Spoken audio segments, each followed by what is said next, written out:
স্বাগতম জনালোঁ মোৰ অন্য এটা ভিডিঅ'লৈ। আশা কৰোঁ সকলোৰে ভাল নিশ্চয়। আজি মই বনাবলৈ লৈছোঁ কোমোৰাৰ লগত হাঁহৰ মাংস। আৰু মই কেনেকৈ বনালোঁ আপোনালোকে শেষলৈকে ভিডিঅ'টো চাব, তেতিয়া সকলো দেখিব।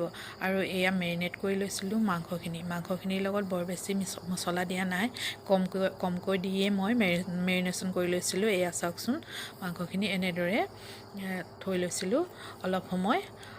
আৰু এইখিনি ল'লোঁ, সেইখিনি লৈছিলোঁ শুকানকৈ ভাজিবৰ কাৰণে। আৰু এয়া কোমোৰা কাটি ল'লোঁ, সেইখিনি শুকানকৈ ভাজিবৰ কাৰণে বেলেগে থৈছোঁ। এয়া তাৰ লগত পিঁয়াজ কাটি ল'লোঁ সৰহকৈ, যিহেতু শুকানকৈ ভাজিম সেইকাৰণে অলপ পিঁয়াজ সৰহকৈ দিলে মই খাই ভাল পাওঁ, সেইকাৰণে তেনেকৈ কৰি ল'লোঁ। আৰু এয়া জুইতে বহাই ল'লোঁ কেৰাহী।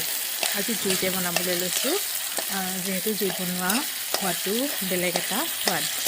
সেয়ে এয়া জুইত বনাই ল'লোঁ। প্ৰথমতে তেল দি এনেকৈ মাংসখিনি এয়া ভাজি ল'লোঁ। আৰু ভিডিঅ'টো শেষলৈকে চাব, তেতিয়া সকলো দেখিব। আৰু এয়া লৰাই মই এনেদৰে অলপ সময় এয়া ভাজি ল'লোঁ। আৰু ভাজি অকণমান আধা সিজা নিচিনা হোৱাৰ পিছত এয়া কোমোৰা দি দিলোঁ। আৰু এয়া চাই যাওকচোন মোৰ ভিডিঅ'টোত মই কেনেকৈ বনাই গৈছোঁ। আৰু কোমোৰা অকণমান সিজাৰ পিছত এয়া নহৰু আদা থেতেলিয়াই লোৱা আছিলে, তাকো দিলোঁ। আৰু এয়া জিৰা ধনিয়া জলকীয়া পাউডাৰ এনেকৈ দি লৈ আকৌ অলপ সময় ভাজি ল'লোঁ। ঢাকন মাৰি দিয়া নাই কিন্তু দেই।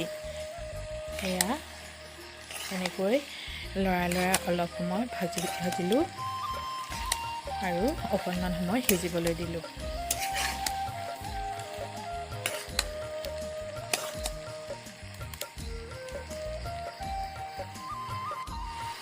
আৰু এয়া দিলোঁ জালুকৰ গুড়ি অলপ, যিহেতু জালুক অকণমান দিলে খাবলৈ মাংস অকণমান ভাল লাগে, সেয়ে জালুক গুড়ি অলপ দি ল'লোঁ।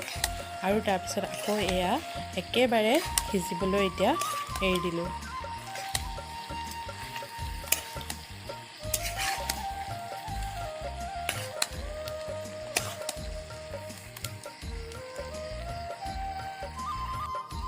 এতিয়া প্ৰায় সিজিয়ে গ'ল। আৰু এয়া বিলাহী দিলোঁ, বিলাহী দি পানী ঢালি একেবাৰে উতলিবলৈ দি একেবাৰে সিজাই ল'লোঁ এতিয়া। আৰু এয়া মাংসখিনি সিজি এই পৰ্যায় পালেগৈ। আৰু এতিয়া কোমোৰা আৰু হাঁহৰ মাংস মোৰ খাবৰ কাৰণে এয়া ৰেডি হৈ গ'ল। আৰু অন্য এখন কেৰাহীত যিখিনি ফ্ৰাই কৰিবলৈ লৈছিলোঁ, এয়া মাংসখিনি এনেকৈ ফ্ৰাই কৰি লৈছোঁ। যিহেতু হাঁহটো বহুত তেলি, সেয়ে বহুত তেল ওলাইছে, এয়া মাংসৰে তেল হয়।